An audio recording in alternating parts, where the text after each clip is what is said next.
Mm. So I wanted to ask, That's bomb. we were chatting about yesterday as I think Patti LaBelle was doing her sound check. But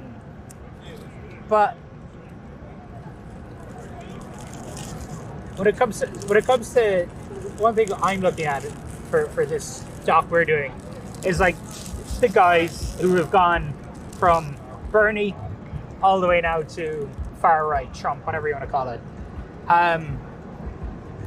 Why do you think that happens? Or do you just think that is men who just would always want to go to the fringes anyway, or do you think it's a sign of something more fundamental in politics?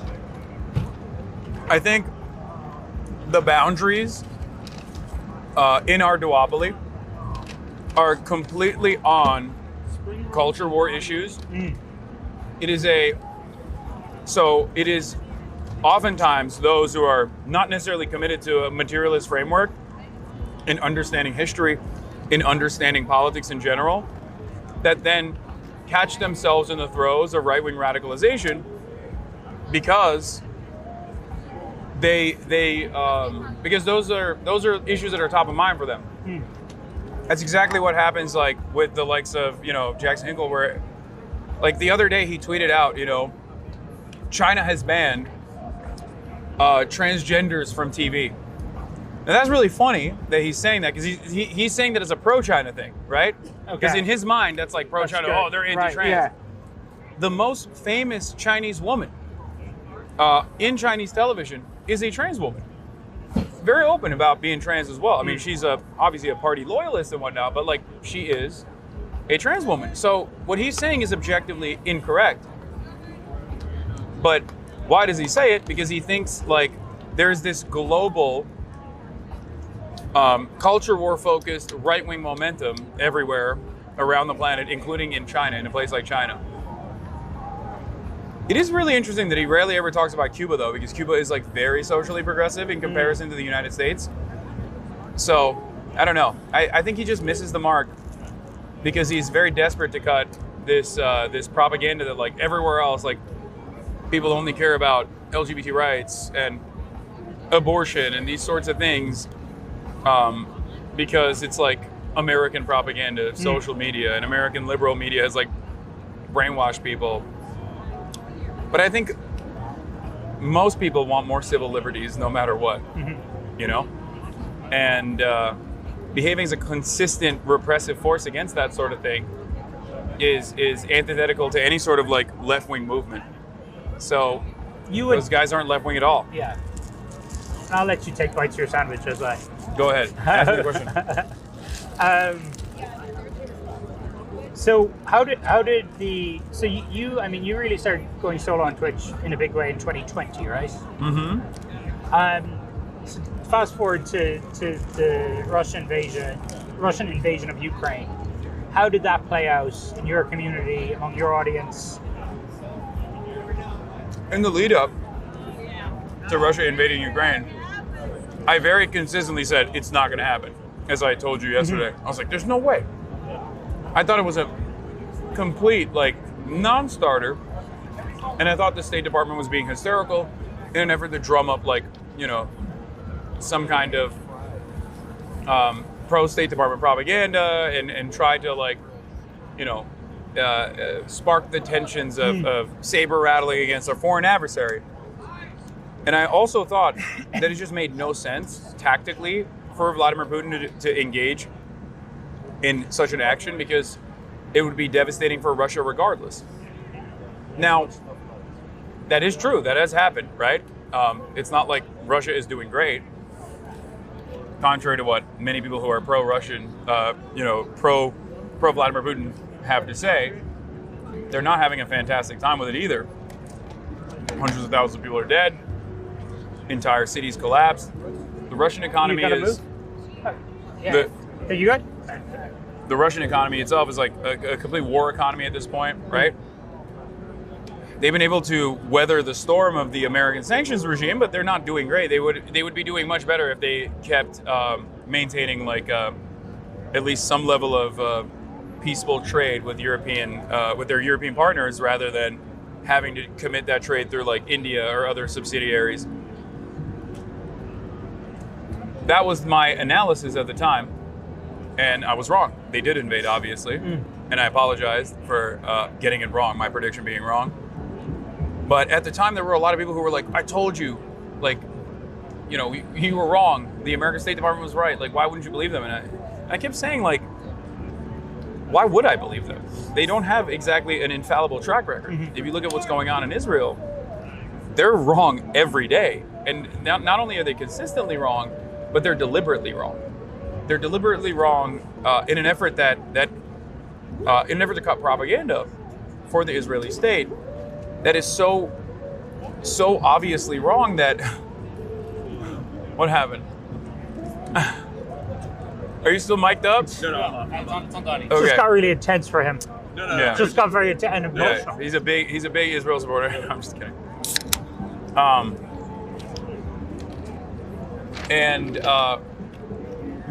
always going to be skeptical of state resources, whether it be the Russian state, or whether it be the Chinese state, or whether it be the American state, because I understand that there's a direct bias there in terms of like what their foreign policy goals are. So that hasn't changed my calculation at all. But for a lot of people, they were like, "No, this is it. Like you're a Russian agent." Yes. They were, in some respects, very primed to believe that like there's this secondary cynical notion as to why I must be saying these things, and it can't be because I'm like reading exactly what I'm seeing. Which But you could understand what I mean. There are a lot of people in this space, prominent people, who there are a lot of suspicions that they're doing the bidding for somebody else. I mean, I've asked Jackson Hinkle that directly. what is that? He said he's doing it all off. He's traveling all off his own dime, etc., etc. I don't know. I don't know who's funding him. Like, I don't think he has like a big enough Patreon to fund all of his endeavors. I genuinely don't know. But having said that, for me, my finances are pretty they're pretty transparent, you know. So you watch a good bit of my stuff. Thank you very much. It's good to have somebody watching. Please keep that up. But I spend a lot of my time talking to Trump supporters, trying to understand the rabbit holes people go down, why they go down them. Obviously, on your stream, you have a bit of fun with it sometimes. I think you also refer sometimes to Trump supporters as hogs. Yeah. But you must feel some empathy at times, some sympathy Oh yeah. when you see how far down, whether it's QAnon or even election denialism, whatever it is, that some people genuinely are. Some people genuinely believe this stuff. Absolutely. I abide by the principles that Michael Jamal Brooks, rest in power, good friend of mine who passed away a couple years ago, brilliant commentator. He was on the Majority Report. Yeah. I abide by those principles that he so perfectly and eloquently put. Be kind to individuals, but be ruthless to systems. And while I like to have my bit of fun, making jokes at the expense of people who are inherently and overtly antagonistic to people due to their inalienable traits and characteristics that they can't change about themselves, their bully behavior, I do ultimately still want to change the minds of people, and I want to change their minds. I want to make sure that they're not falling down this right-wing rabbit hole. So I do actively, as long as someone maintains like genuine interest and charitability, I will always talk to them. I will meet them at their level, and I will try to explain to them how certain things are and where they might have been led astray. So I like to have a little bit of fun. Yeah. But ultimately, I don't necessarily fault individuals for going down this rabbit hole, because I understand that we're all, in some ways, victim to propaganda. We cannot escape propaganda. If it was something that was inescapable, it would not be a multi-billion-dollar industry. There would be no PR, there would be no marketing, right? It's obviously very effective. So I get that. And also I recognize that especially our monoculture created by neoliberalism, I think neuters certain curiosities that people might have and very effectively dismantles any kind of counter narrative. Like, for example, I think that there's a lot of economic volatility in this country. There's a lot of instability. There's a lot of people who are suffering, right? I think Republicans take advantage of that suffering and very quickly address that anger and use that anger to their advantage. They redirect that anger to those to populations who are marginalized, and they do that very effectively. Whereas I feel like liberalism has no counter to that. There's no real interest from one party to like adequately go, no, you're wrong. You're angry at your boss. Why is that? Why aren't Democrats better at doing that? I mean, because they're beholden to the same corporate masters and same capital interests that the Republicans are beholden to.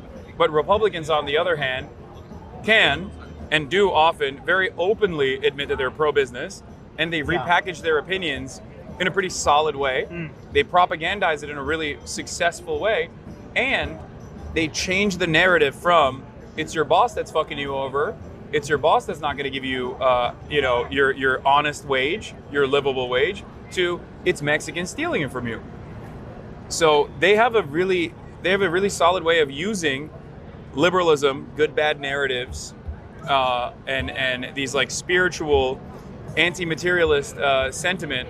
They have a really good way of operating within that space and redirecting people's attentions away from the actual vectors of pain.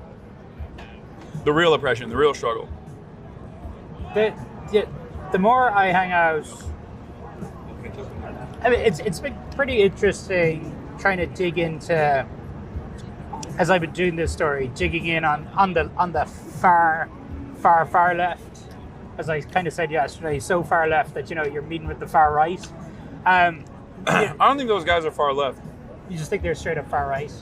You can't be far left, and you can't be. You can't go that direction as well. Yeah, it doesn't work that way, right? Like the moment that you hyper focus on culture war issues, you've already lost the plot. Right. You are no different. Like a lot of that comes from the resistance that people have towards liberalism. People hate liberals. They love saying that liberals suck. Everybody loves saying that. I say it all the time because they do to a certain degree. But it is still, at the end of the day, liberalism to hyper focus on the other side of that coin on these groups of people that are just, trying to make an honest living in the same exact way that you are. Yeah. It's not like trans people are magical beings that have completely overcome the need for healthcare or overcome the need to pay for rent, overcome the need to, work an honest wage or work an honest job. They have the exact same class interests that every other person has globally. You might be in Ireland, you might be in Zimbabwe, but ultimately every single person, or in the Appalachian Mountains, every single person still wants to put food on their table, a roof over their heads, and make an honest living, and have some nice things on the side, and have a little bit of autonomy and a sense of purpose in their lives.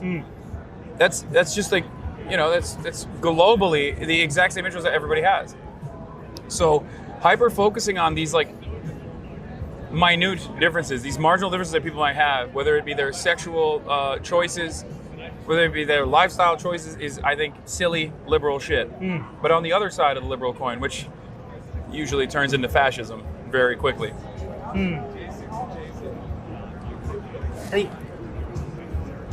From Jimmy Dore had a live show here on Friday night. We were talking to some people who were in line for that. Alex Jones ended up being Jimmy's surprise guest.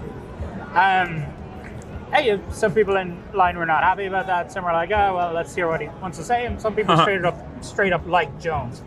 But what everybody was saying, and I guess it's to be expected at a Jimmy Dore event, maybe the same, maybe among your audience too, is that people not happy with obviously the system as it is, the parties as it is. Maybe I'm putting myself into an echo chamber here, but the more and more I talk to folks, it seems that like the two-party system in the US might not sustain, might not be around in 50 years' time. Or you think the party machine just will plow through? I think there is no real two-party system anyway. I think most governments have some kind of theoretical democracy that they try to aspire to work towards, but ultimately it always falls short. And there is always key aspects of governance that will fall in line with the bipartisan consensus. Foreign policy being an obvious one in the United States of America. So it's not necessarily a byproduct of the duopoly here, but it's more so the reality that the Democratic Party is not responsive to the needs of the people. Because the Republican Party has figured out their own method. They're actually flailing in a different direction now because they've become too successful, and they're experiencing their own problems in that sort, because now you have all these crazy people that are embedded in the party that just want increasingly more and more violence and subjugation, humiliation to their ideological enemies, LGBT, whatever, like people that they consider morally degenerate, right? But I think that it's not necessarily the duopoly failing, because ultimately it doesn't really matter. You can have a one party, you can have a single party form of governance and still be responsive to the needs of the people in a different way. You can have a duopoly like in the United States of America. You don't think American democracy, or at least the representation people get, would be greatly enhanced by having a multi-party system? Oh no, it would. Because that could then apply pressure on the more centrist side of the Democratic Party, no? It would. However, there are parliamentary systems all around the world. They still have to create coalitions. Yeah. And they still also run into the same exact gridlock problems that the American duopoly runs into as well. That's the point I'm trying to make. You have to have people, you have to have genuine pressure from the public, and you have to have politicians that are responsive to the demands being made by the people, as long as they're reasonable demands. And when you don't have that, you're just basically playing a song and dance, and you keep recycling the same old harm reduction propaganda every 4 years, as the Republicans desperately campaign, not every 4 years, but every single day, up until that very moment where the election is happening, where they try to build the solid foundation and the groundwork to capture the attention of enough people and have them be invested in this false framework, whether it be like immigrants are coming to steal your jobs, or whether it be immigrants are coming to steal your daughter and rape her and kill her. They're always on. They're always propagandizing these positions. Democrats don't really do that, and they basically rely on, unfortunately, the notion that like inevitably reasonable people will engage in defensive voting and will vote against the Republican Party because they've gotten completely out of control. All the while, when they do get into power, they run scared and refuse to unwind the right-wing initiatives taken by the former Republican Party that you ousted. I think Joe Biden's agenda on immigration and his change on immigration from 2020 to 2024 is a perfect demonstration of this. He ran on this, dare I say, bold, radical, anti-Trump's immigration policies, anti-border wall agenda. He was actually close to Donald Trump, much closer to Donald Trump in approval ratings on immigration than he was by the time he was forced out of the race. Why was he so much closer? Because he actually was meeting with a counter message. At the time, there was plenty of counter messaging from the media because the media was resistant to Donald Trump. Donald Trump was doing awful things like child separation as a deterrence mechanism that's like unheard of. It's Hitlerian shit, right? And the Democrats took advantage of that, and they said, we are going to do things. We're going to unroll all of this stuff. And then in the first 100 days of Biden's agenda, his administration, he was going to put forward a pathway to amnesty. Like, he was going to offer conditional amnesty to citizens and all of this stuff. And he didn't really do any of that. And he also, now, by the end of his 4-year tenure, turned around and was pushing for a right-wing immigration bill. A right-wing immigration bill that a right-winger wrote entirely, which didn't even have concessions for the Democrats, really, which is kind of crazy to me, because normally, at least under the Obama administration, the Democrats would do a push and pull. They'd be like, okay, we're going to deport a lot of migrants, but then we're going to do DACA, right? And then you're saying there was a total capitulation here. There was complete capitulation on two fronts. On the messaging front, which I think is really bad, and there was a capitulation on the legislative front, which is even worse, because then you're normalizing the position that the Republicans have, which is that immigration is no longer about the economy, but is actually a matter of national security. Americans, for all of their faults and failures, historically, have done a lot of atrocities, but when it comes to immigration, every American kind of understands, like, we are a nation of immigrants. Like, they do. They might, unless they're, like, completely white supremacists and, like, a Tucker Carlson fan or whatever, and even Tucker Carlson, I think, will agree to this to a certain degree, that this is a nation comprised of immigrants. We all came here. Our parents all came here. That's what makes America great. And it literally does make America overcome some of these other issues that other developed nations have in terms of their population not growing, their population remaining old, getting really old. Yeah. You know, immigrants have been able to help America overcome that problem. And we don't even consider that. Having said that, I think turning the conversation away from immigration being a matter of the economy to a matter of national security is really scary for two reasons. One, because obviously Hitlerian policy, but two, it's a complete falsehood. This is not reality at all. There is no empirical basis for this opinion. This is just simply right-wing hysteria through and through. All matter evidence shows that undocumented migrants are responsible for less crime per capita than natural-born U.S. citizens. So how the fuck are Democrats just not saying that all the time? How the fuck have they not said that for the past 4 years when you knew that but that is they're up against these images, right, of so-called caravans. Anecdotes. Racist anecdotes. But they haven't found a way to counter that. They have just never countered it. That's the problem. They completely gave ground on that front. And they do it all the time. They did that with the crime panic. They just let these things subside eventually. Or worse, sometimes they just take ownership over right-wing policies. Like Bill Clinton did this too in the 90s, like with the crime panic. You mentioned there about Hinkle putting out a possible misinformation about trans people in China.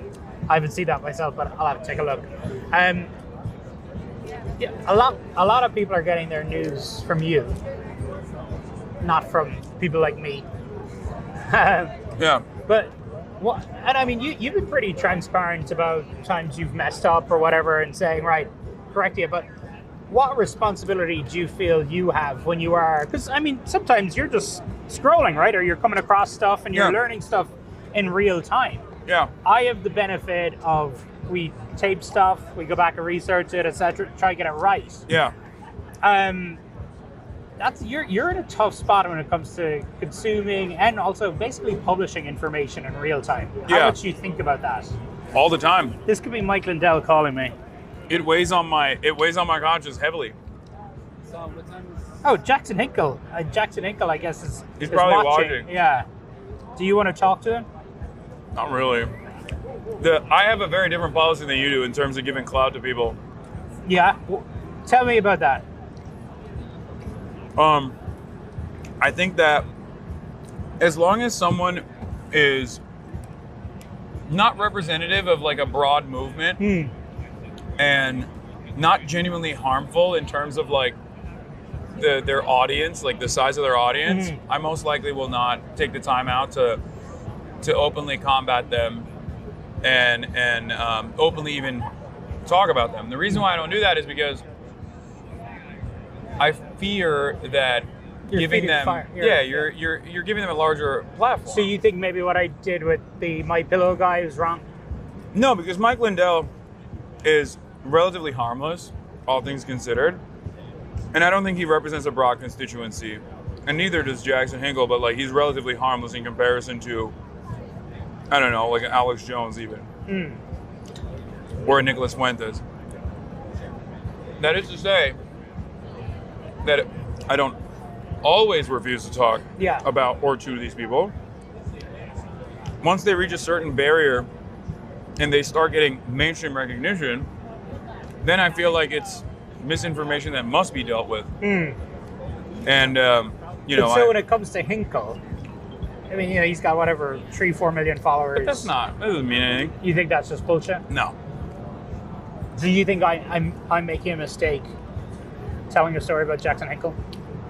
Is it just a story about Jackson Hinkle? Well, no, we're looking, I guess, more at going from the far, going from the far left to the far right. I just don't think Jackson Hinkle is far left in general.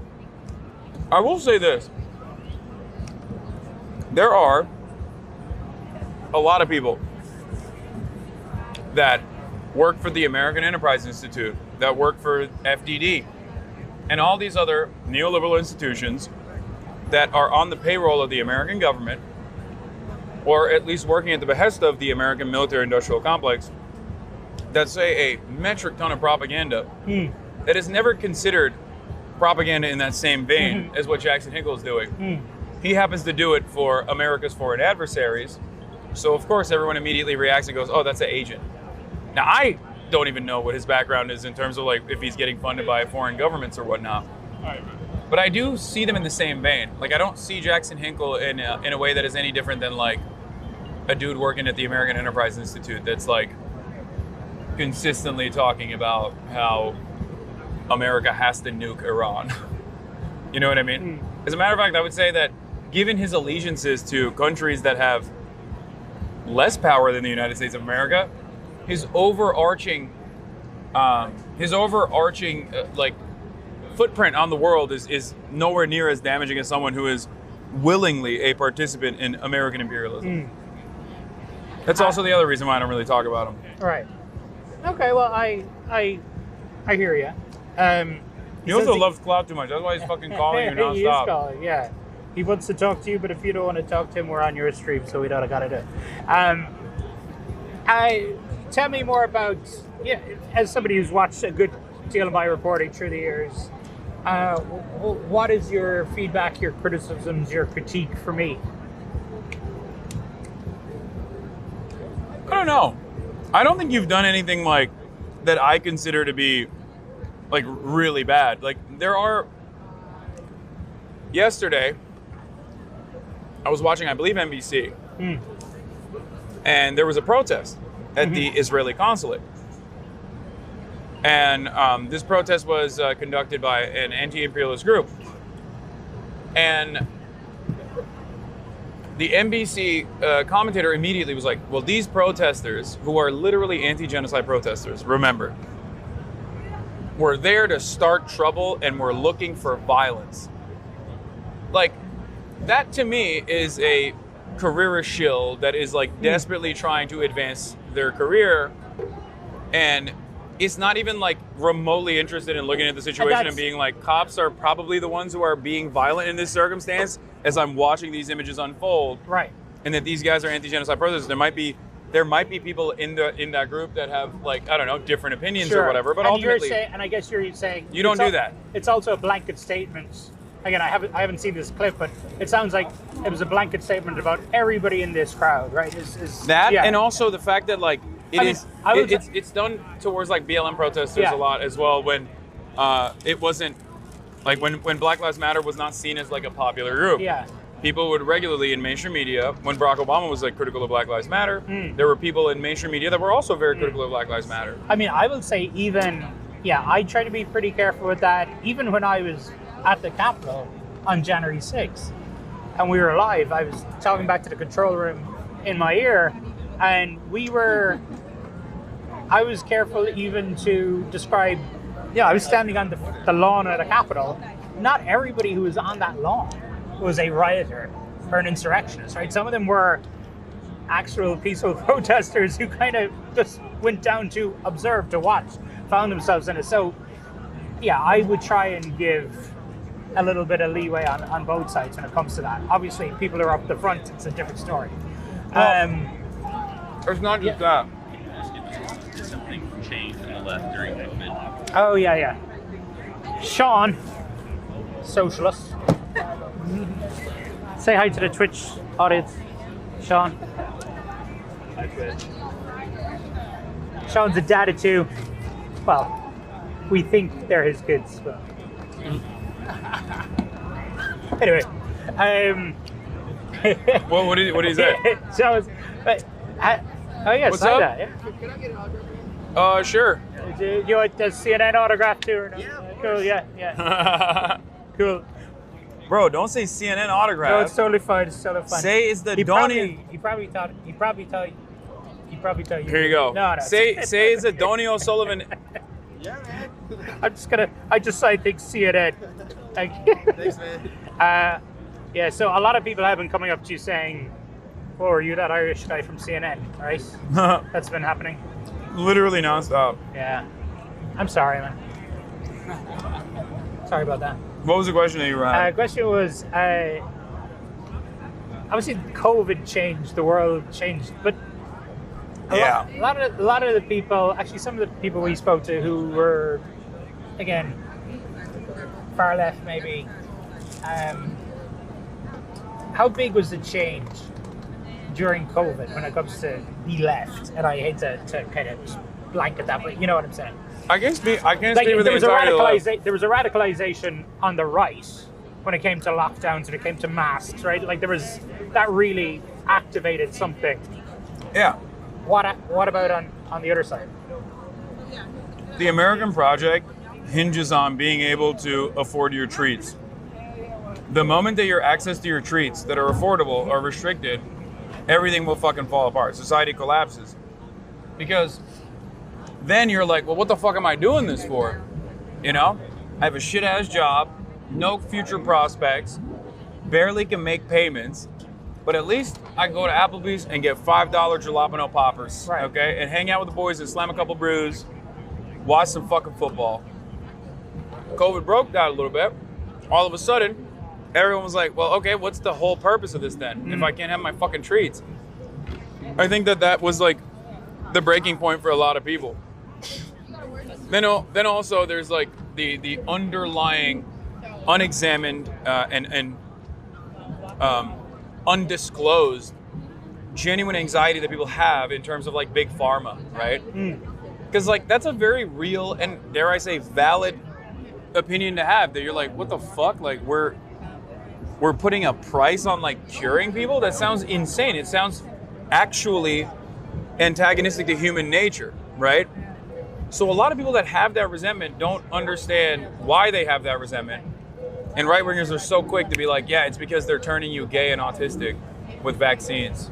Big Pharma's bad because they turn you gay. And it's like, it breaks people's brains because they're so primed. They're so resentful, they're so angry for obvious, understandable reasons.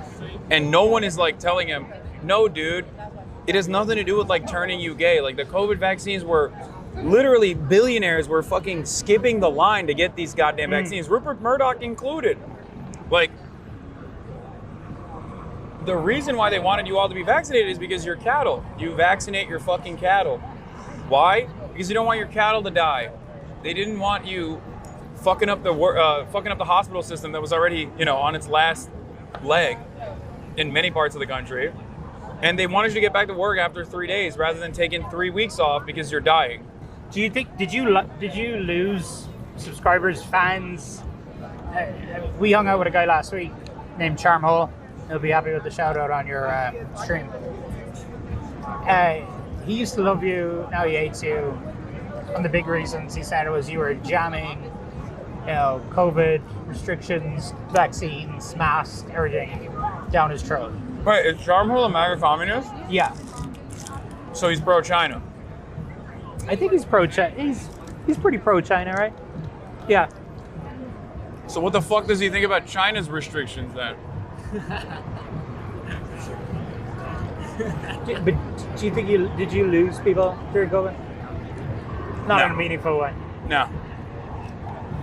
The Hey. only time I've meaningfully lost a big chunk of my audience throughout these years was Israel. October 7th. Right. What about Ukraine and Russia? No. No. No. So you lost a lot of people because of your support for Gaza? Yeah. They're back now because I'm at the DNC, Interesting. but a lot of people left. But I mean, those folks would have known that you were pro-Palestine, right? All along, but It wasn't until it was in their face. Is that what? Yeah. Jackson Inkle really wants to talk to you. Bro, that's precisely the reason why you don't talk to him. So I'm gonna pick up after I chat to you, but just tell him you didn't want to chat. No. Sorry, you guys. I need to give our Sean and Co a break here. I might grab some coffee. We need to run soon anyway because Yeah. open again. Yeah. But you might run into Mike Lindell. I would love that. Also, remember, deeply unserious person. You? Well, I'm a deeply You're a pretty unserious serious guy. I'm a deeply unserious person too. No, I'm talking about Jackson. Oh. Too. So okay. I gotta do this. He says, ask him. Okay, it's 2 questions, and I'll ask you these. Okay, why are you being a vessel for this fucking demon? Why didn't he condemn AOC for allowing $1 billion in taxpayer funding to pass for Israel's bombing campaign on Gaza called Operation Guardian of the Walls? I love it. I love AOC and I love Israel. That's why. Also, how am I begging for clout if I get banned everywhere but still have way more followers than him? Fucking own. I have no answer to that. You're not engaging. All right, that's I did my piece. Are you guys are heading back in for the night's activities? You stoked to see Bill Clinton speak? We'll be gone by then. I won't be here. Are you getting out of here by now? I'm gonna be doing the Truanon show, Chavo show. Okay. Where's that? I don't know the exact place. All right. We'll pull back for a few minutes. Where's the And, podcast? I'm just gonna grab a coffee. We might follow you though. All right. Thanks, guys. Okay. All right. Is that good? You want anything else? No, man, that was awesome. Thank you. All right. Oh, that fell true. I'll leave the lob on. Oh no. Yeah, all right. It fell into my belly. Oh, hot damn. Wait, What's up? how big or small is it? It's pretty small. It's a small little round guy like this. I feel like it's still in me. Oh, We'll find it. I gotta just get some water or something. thank you. You guys want any water? I'm good, thank you. Good, thank you.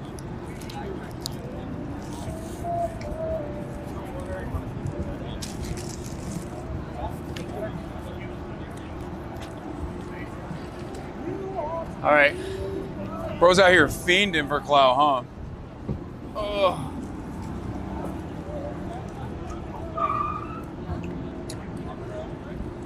Chat.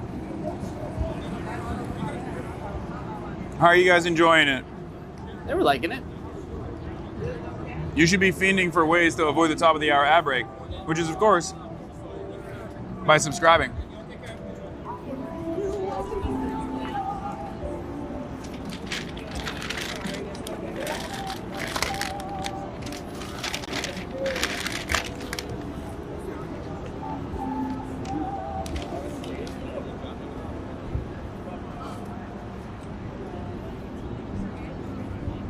There's a room in ad break now.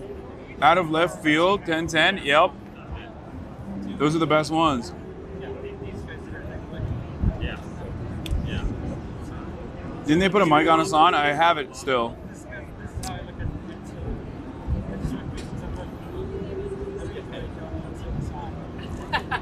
What's up? What did he say? Is he still chirping? Saying, yeah.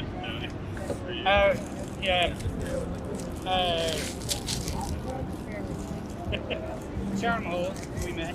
Now we're still streaming. Donos Donny, fawning over Hasan while being called an immigrant. I hope Donny didn't look at me like this during our interview. Charmhole, who we met last week. So it was COVID that caught him, huh? There's always a point. I'll tell you this much.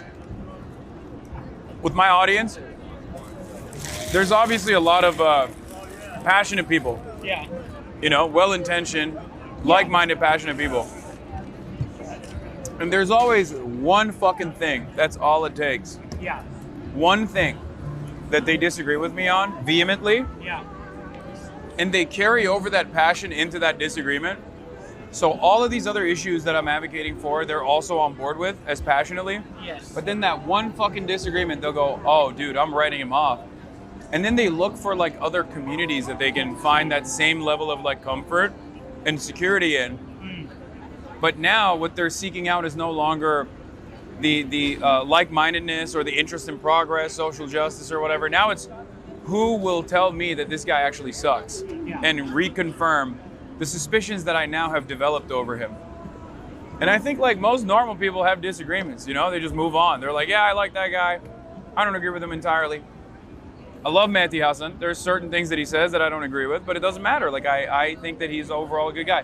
David Pakman, a great example. There's plenty of disagreements there, but I always think that he's a very cordial dude. Even if I do not agree with his opinions on foreign policy, I think he's a cordial, professional guy. He carries himself a certain way. Yeah, and I think, I mean, and when it comes to, are we still rolling on audio?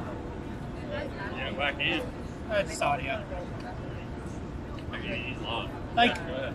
when it comes to Charmhole, who was formerly a fan of yours, yeah, I think that issue for him probably was COVID, but it was also, you know, he doesn't like Bernie anymore.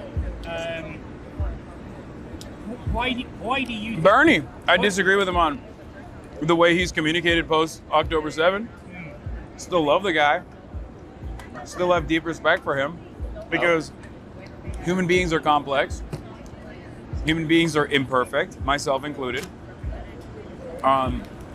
And I care about like the intentions that people have. I care about someone's track record. I'm not going to write them off because of a major disagreement on an issue as pivotal as Gaza. I still have a lot of respect for Bernie Sanders for his long career in the Senate, advocating for social justice, advocating for healthcare, advocating for free college, all these issues that are near and dear to me, and also basically revitalizing some semblance of a leftist movement in this country. Yeah. As a very popular candidate, I will always have respect for him on that front. You know, it doesn't take away those other accomplishments, my disagreements with him on the way he has communicated. But I think the thing you said, right, which is a really interesting point, is people can find one issue they disagree with you on and kind of coalesce around that. Yeah. Why do you think you have that effect? Parasocialism.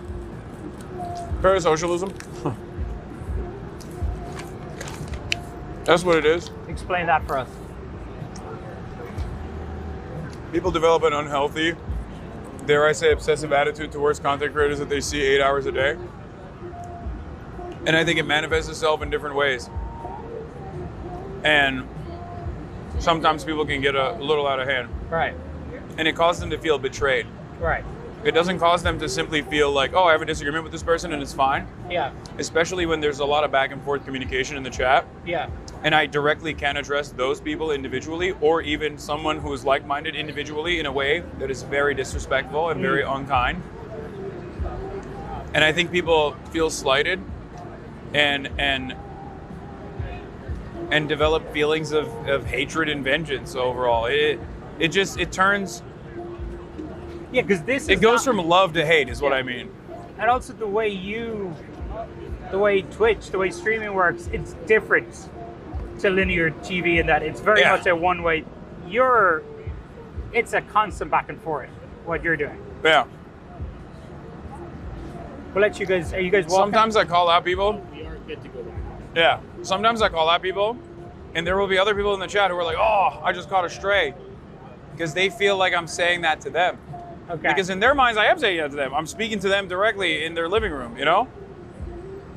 And if they see themselves as that person I'm addressing, then they will develop maybe a little bit of animosity. And that can grow and fester and cause them to maybe even go maybe even go against all of these other like commitments that they might have had to social justice and all these other things, you know? And Depending on which rabbit hole they go down. And become MAGA communists. And become MAGA communists. Which is, again, undialectical. It's not materialist. You cannot be like a nationalist, fascist, and a communist at the same time. So I find that very funny that people try to do that. They try to repackage like this kind of like super marginal ideology every couple of years. You had the Nazballs, the National Bolsheviks, before, and now they call themselves MAGA communists. It's fun. It's funny, but it is not serious. Especially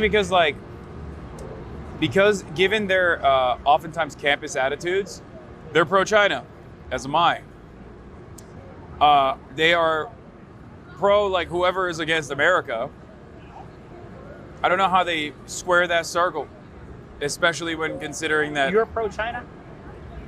I wouldn't say I'm fully pro-China, but I would say that I think that China does a lot of things right. They also happen to run into the same exact restrictions that every other state runs into. Overall, You're saying they're not the boogeyman the U.S. No. government makes much? Okay. no, not even a little bit. I don't think that they are the boogeyman. I think that's the attitude in Europe as well, to be honest. Like in Ireland Yeah. and the UK, China is not, obviously people speak about what they do with Uyghurs and human rights Yeah. and everything, but when it comes to actually capitalism, when it comes to working with Chinese businesses, Yeah. there isn't that stigma, I think, in Ireland or lots of Europe than there is in the Yeah. US. And I think overall, in terms of like development, they're pretty solid. Like, I mean, they objectively have developed and brought, 800 million people out of poverty. That's extreme poverty. That's a pretty phenomenal achievement overall. And I think they did that because, they did that for one reason or another, but they ultimately did do that. You know what I mean? I wish we had high-speed rail is what I'm trying to say. I want to have high-speed rail, and I want to punish billionaires that, sell spoiled baby formula. But you would have. But not mass surveillance of Well, I was going to say, I mean, No, not mass surveillance you of want like. freedom or you want high-speed rail? That's a hard bargain, man. I don't know. I think overall, that's why I'm saying, like, there's obviously things that you can criticize about China that are perfectly valid. It's not like you get high-speed rail, but you also get re-education camps and like mass surveillance of an entire group of people because you consider them to have like significant numbers of separatists. You know what I mean? Like that's still ridiculous. You can't do that. You can't do collective punishment. It's unacceptable in America. It's unacceptable in China. It's unacceptable everywhere. I don't think that is the the two different sides of this equation. I think we can have freedoms, individual freedoms, and we can have high-speed rail, and even development in general. Have you got the Amtrak recently? I mean, America is the worst example of this. We have the most, and we do the least with it. Oops, sorry. Yeah, I guess. Well, I think Is that good? we'll just, are you guys going back in? We might just follow you in if that's cool. Do you want me to give you the back list? No, while you're here. Okay, cool. I really need to get a water. Mine? You're going inside the arena or not? Yeah. So I can't take the audio. Your mic is cutting Can I out? take this audio? Okay. Just say fat out. Okay. Woo! Okay, yeah, we could do that. I don't think China's the enemy. I don't think anyone is the enemy. Or maybe I'm too much of a pussy. I don't know. All right, yeah. You're streaming live on Twitch right now, so be careful. This is Yeah. Hasan. Hello. This is Ouija from CBS News. Nice to meet you, Hasan. How's it going? Good. Well, I'll catch you later. Okay, bye. Yeah. I'm very much like, you are live on TV, do not swear. Oh yeah. All right, so we need to wrap it up. Is what you guys are saying? Okay. Oh yeah, we gotta take your lab off. Yeah. Yeah, no, I think he said my audio is fine. It's your audio that's messed up. Oh, it's mine? It's not messed up. It's they won't let us have these frequencies. You gotta have the Bluetooth knobs. Oh, yeah. We got After we film with you, we got. Yeah. Oh yeah. Sure. So they came down. Oh, that's fine. Yeah. They cracked down on us. There you go. Basically, if it's just the one cam is fine. I just want to walk up to his live stream location if they let us. Oh yeah. If they Oh, don't. you don't have this. We got number 8. Yeah. No, Okay. you don't got this. This is the Alright. one. I will just walk inside with you. Then. We'll see if we can try to get you in. That's all right. I've been pretty good at just like bouldering through. Well, the My Pillow guy might want to come in with you. Oh my god! And then I have to tackle him, and then we kiss passionately. Now that he doesn't have a mustache. Wait, so you guys are going doing another show tonight? Yeah. My buddies. A bunch of my friends have some relatively successful podcasts. Chapo, Yes. True and On. Are you familiar? Yes. Yeah. So they're doing a collaborative show, Oh, cool. Like a and live, I'm gonna. like a live yeah, show? yeah, and I'm gonna be on it. Oh, where's that happening? I don't know. Oh, okay. I don't know where that's happening. Why are you gonna go there and ask them about misinformation? Why not? Well, Yeah. I don't view you as one of the misinformers, by the way. No, I know. Yeah, I know you yeah, don't view me as one of the misinformers. But it has been. It's been. Yeah, because I normally do a lot of stuff. Obviously, objectively, there's a lot more misinformation on the right. Yeah. Right. I just you're but- absolutely right about that, and that's kind of part of the reason why I think like the MAGA communist stuff is like the higher priority does not become the communism; it becomes the MAGA. MAGA, yeah. So that's why I'm saying like one thing that people always tell me, Hasan, you're a grifter. You're a grifter. You are you're a leftist for money, which I think is laughable, because why the fuck if I was gonna grift and I didn't genuinely believe this stuff, which I've been saying when I was broke for the past 10 years, right? And I'm still saying the same shit. Yeah. But if I was gonna grift, why wouldn't I grift to the right? They are the easiest audience to grift to. And there's a lot of money. Like there's Make a lot of moneyed money. interest. There's moneyed interest at play. You know? Ain't no billionaires going, yeah, let's fund a guy who says billionaires shouldn't exist. But they absolutely will fund a guy who says, yeah, it's not the billionaires that are the problem. It's some Jewish billionaires, maybe. Not even Sheldon Adelson or Miriam Adelson. George Soros. You know, not the ones that fund the Republican Party. And not like the Christian billionaires. Do we need to take the lav off him? I already took it off. Okay, so we can walk in? But also, Okay. Can we walk in this way? No. Oh, we can go this way? it's not the it's Thank yeah. you.